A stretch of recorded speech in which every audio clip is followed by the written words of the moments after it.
आगामी चुनाव के मद्देनजर मतदाता सूचियों में सुधार लाने हेतु एवं नए मतदाताओं के पंजीकरण के लिए मतदाता सूची पुनर्निरीक्षण कार्यक्रम 2012 के अंतर्गत सहकारी गृह निर्माण सोसाइटियों के अध्यक्ष, उपाध्यक्ष तथा जनप्रतिनिधियों की एक बैठक पनवेल स्थित वरिष्ठ नागरिक संघ सभागृह में आयोजित की गई थी। शुक्रवार को आयोजित इस बैठक को संबोधित करने के लिए रायगढ़ के जिलाधिकारी संजय जावले को आमंत्रित किया गया था, तो इस बैठक के लिए पनवेल के उप विभागीय अधिकारी सुदाम परदेशी, तहसीलदार पवन चांडक, जिला उपनिबंधक गौली, सहायक उपनिबंधक रोकड़े आदि सहित सहकारी गृह निर्माण संस्थाओं के पदाधिकारी, लोक प्रतिनिधि तथा नागरिक बड़ी संख्या में उपस्थित थे। इस बैठक में जिलाधिकारी संजय जावले ने चुनाव प्रक्रिया के दौरान जो समस्याएं सामने आती हैं, उनके बारे में उपस्थितों को अवगत कराया और उन पर किस तरह से मात की जाए इसके बारे में सुझाव दिए। मतदार यादीमध्ये मतदार नोंदवत असताना बऱ्याच मोठ्या प्रमाणात चुका झालेल्या आहेत। त्यामध्ये मतदाराचे पत्ते नाहीत, बिल्डिंगचं नाव नाही, गल्लीचं नाव नाही, सेक्टर नोड काही नाही, नेस आहे सगळं। उदाहरणार्थ खारघरच्या बाजूमध्ये बोलायला झालं तर तिथं 15 मतदान केंद्र आहे। एका बिल्डिंग मधल्या माणसाचं नाव मतदान क्रमांक 1 ला आहे, त्याच बिल्डिंग एकाच घरामधल्याचं नाव बिल्डिंग नंबर मतदान केंद्र नंबर 5 मध्ये आहे। वडिलाचं इकडे येतं, म्हणजे पतीचं इकडे येतं, पत्नीचं तिकडे आहे। हे सगळं मेस झालेलं आहे। मतदानाच्या दिवशी मग सगळे आता आपण पाहिलं असेल टीव्हीवर सुद्धा सर्व बुद्धिजीवी आठवड करतात की आमचं मतदार यादीत नाव नाही, काय चाललंय, शासन काय करतंय, विविध पक्ष काय करतात। परंतु खरी गरज कोणती असते? मतदानाच्या दिवशी नाही, मतदान नोंदणी करत असताना। म्हणून मतदान नोंदणी हा जो कार्यक्रम आहे निवडणूक आयोगाने ठरवलेला 1 ऑक्टोबर पासून 31 ऑक्टोबर पर्यंत हा खरा कालावधी आहे की मागच्या चुका दुरुस्त करण्याचा, ज्याचं नाव नसेल तर त्यात नाव यादीत टाकण्याबाबत। आता त्यासाठी काय केलंय की हा जो काही ज्या ठिकाणी मोठ्या प्रमाणात अर्बनायझेशन होतं तिथं ज्या विविध कार्यकारी हाऊसिंग सोसायटी ज्या असतात, अशी परिस्थिती आहे की आमचा जो काही बूथ लेवल ऑफिसर असतो, शिक्षक असेल किंवा वेगवेगळ्या कुठल्या नगरपालिकेचा कर्मचारी असेल, ग्रामसेवक असेल किंवा तलाठी असेल, बऱ्याच हाऊसिंग सोसायटी अशा आहेत की त्यामध्ये त्यात आत एंट्रीज देत नाहीत त्या माणसाला। तर त्यात आत एंट्रीज नाही जर दिली तर त्या घरामधलं एनरोलमेंट कसं होणार?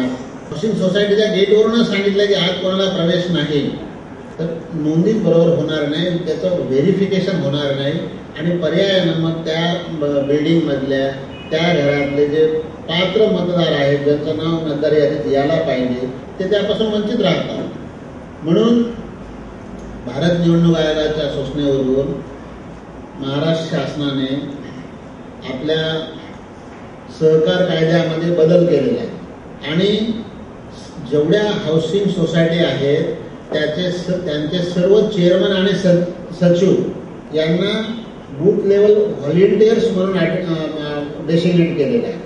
इस दौरान उपस्थित जनप्रतिनिधि एवं नागरिकों द्वारा कुछ सवाल उपस्थित किए गए, जिनका समाधान जिलाधिकारी संजय जावले ने किया।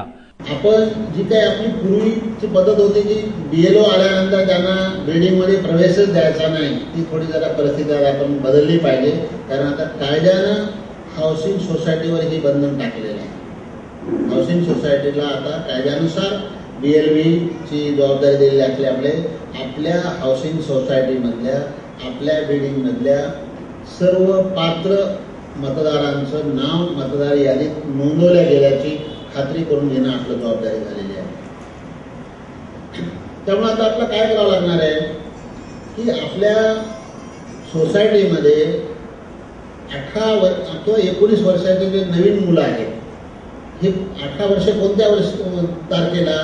1 जानेवारी 2013 1 जानेवारी 2013 या तारखेला आपल्या सोसायटीमध्ये किती मुलं आहेत किंवा मुली आहेत की जे 18 वर्षाचे होतात आणि किंवा 18-19 आहेत तर त्याचं नाव मतदार यादीमध्ये नोंदवलेलं नाही, तर अशाच आपल्याला नावं तपशील करून बीएलओ आपल्या सोसायटीला व्हिजिट करतील त्यावेळेस त्यांच्याकडे द्यायचे।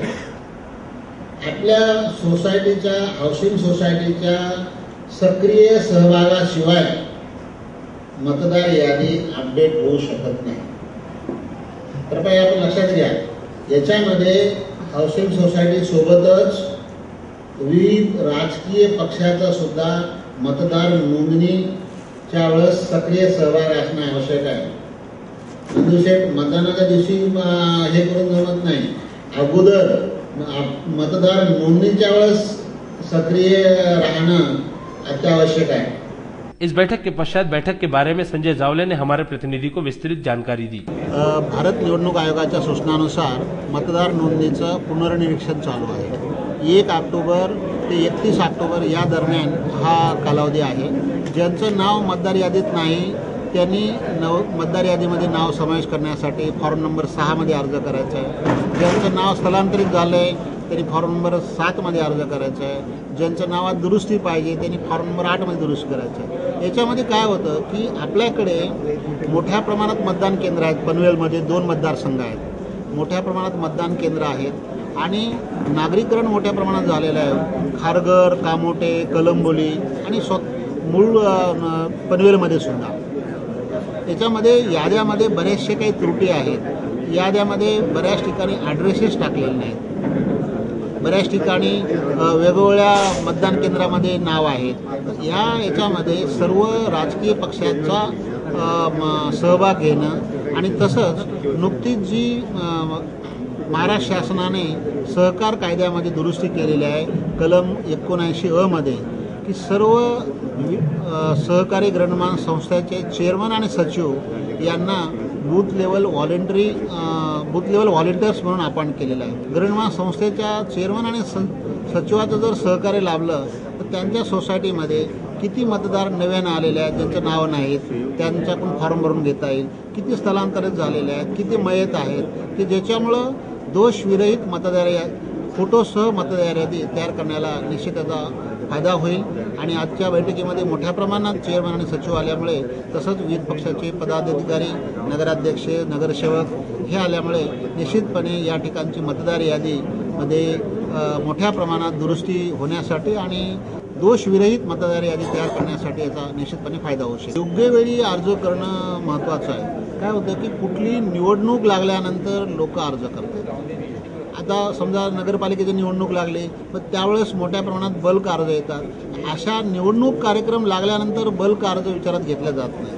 परंतु मतदार नोंदणीच्या कालावधीमध्ये जर अर्ज केले तर ते निश्चितपणे याच्यामध्ये घेतले जातील. आणि यावेळेस एक निवडणूक आयोगाने अशी सूट दिली आहे की या मतदार नोंदणीच्या दरम्यान जर काही बल्क अर्ज आले तर तेही स्वीकारायचे आहेत. त्यामुळं निश्चितपणे या 1 महिन्याच्या कालावधीमध्ये मतदार नोंदणीसाठी लोकांचा भरीव असा प्रतिसाद मिळेल. सर्व राजकीय पक्षांचा सुद्धा चांगल्या प्रकारे प्रतिसाद मिळेल अशी मला खात्री आहे.